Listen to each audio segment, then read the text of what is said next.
A direct attack on the First Amendment. Disgraceful election interference. Indefensible.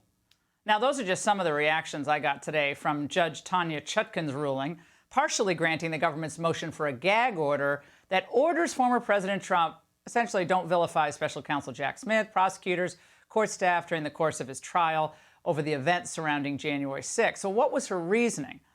Well, saying his presidential candidacy does not give him carte blanche to vilify public servants who are simply doing their job. Also noting that he doesn't have unfettered First Amendment rights. Today, a judge put on a gag order. I'll be the only politician in history that runs with a gag order where I'm not allowed to criticize people. Can you imagine this? Do you believe this? I'm not allowed to criticize people, so we'll see. We'll appeal it. Joining me now, Sol Wisenberg, former deputy independent counsel, Fox News contributor, as well as David Schoen, former Trump impeachment lawyer. Sol, the judge did say, look, the president has broad discretion to talk about what he wants, but you can't criticize Smith and his staff. What about this?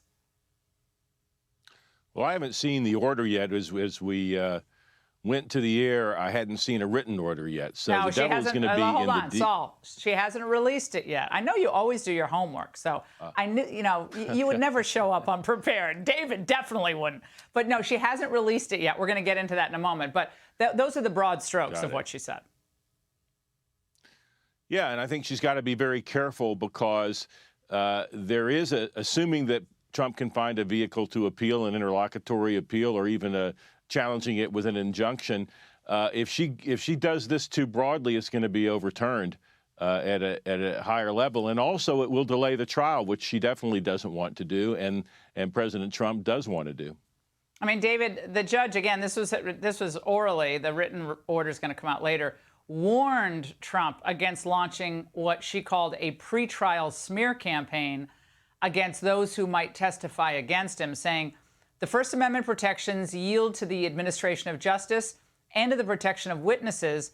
And she said she would consider sanctions, David, if she sees any violations, but then went on to say she'd elaborate on what those would be in her written order, which hasn't come out yet. So, David, there's a lot there. I think she's absolutely wrong. I think for a number of reasons. I think it's a frontal attack on the First, Fifth, and Sixth Amendments.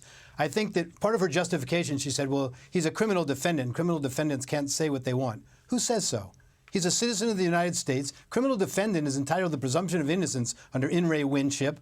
That means he's not guilty of anything. He's entitled to challenge the process and the substance publicly. And quite frankly, the Supreme Court said in Gentile versus State Bar of Nevada, the process doesn't begin inside the courtroom. And a defendant is entitled to present his public image as he wishes. I believe he's perfectly entitled to say Jack Smith is a thug. He's entitled to question Jack Smith's character, his judgment in bringing past cases that shouldn't have been brought. I have a sanctions motion against two of the members of Jack Smith's team right now. Their behavior is thuggish, J.P. Cooney and Molly Gaston. They lied to a federal judge. It's in the motion papers, indisputable. Right. And so I think he's entitled to say it. I think what she has done is an affront to our fundamental core values of free speech. Sol, to the point that David just raised, Trump's lawyer and Judge Chutkan traded, barbs back and forth in the courtroom. Chutkan read aloud a series of statements from Trump, repeatedly raising concerns that his remarks could inspire violence. If you call certain people thugs enough times, doesn't that suggest, Mr. Lauro, that someone should get them off the streets? She asked at one point. Sol, wow, that's kind of she's really, trying to prognosticate violence, which leads me to say, how else could the order be applied? If violence could happen, that's a pretty broad statement. I absolutely agree with David's analysis. You treat a prosecutor who's a big boy and should put his big boy pants on differently than you treat a potential witness. Everybody knows you can't threaten or try to intimidate a potential witness. The prosecutor, he produced a speaking indictment. He went to the grand jury and got a ham sandwich speaking indictment that was very prejudicial to former President Trump. So he does that indictment. He holds a press conference and says, nobody is above the law. We treat everybody equally. And then Trump isn't allowed to criticize him. So I think it is outrageous if the mere criticism of the prosecution team is to be prohibited. third world. Very different, though, when you're talking about a witness. Yeah. Yeah, this is third world. I mean, he's campaigning in part, is he not, David, on the fact that the system itself has become so corrupted with political bias that we can't trust this system. That's part of his argument in his campaign. So now he can't. Information. As Sol said, and he's absolutely right, there's this speaking indictment out there with detailed allegations, unproven allegations, memorialized. Everyone can pull them off their computer anytime, any day. But Trump can't respond to that by challenging the process and the nature of the people who put him in that position.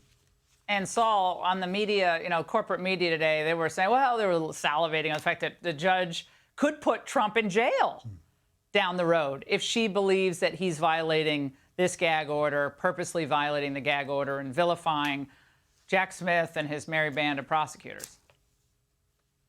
Well, is she going to provide separate sleeping quarters for the Secret Service, Laura?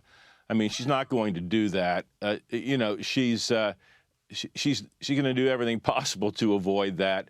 But David made another point about the leading Supreme Court decision on this case, which is about 30 or 40 years old, and is a terrible opinion with 3 or 4 different opinions by the Supreme Court. But it limited the right of the lawyers in the case, to say certain things to the press, not the criminal defendant. And that's an important distinction. It's much more serious to limit the rights of the criminal defendant. And as David points out, he's presumed innocent under our system. The one thing he can't do is intimidate potential witnesses. I've never seen anything like this. In all my years, law, politics, this is the wildest thing. Saul, David, great to see you both. Thanks.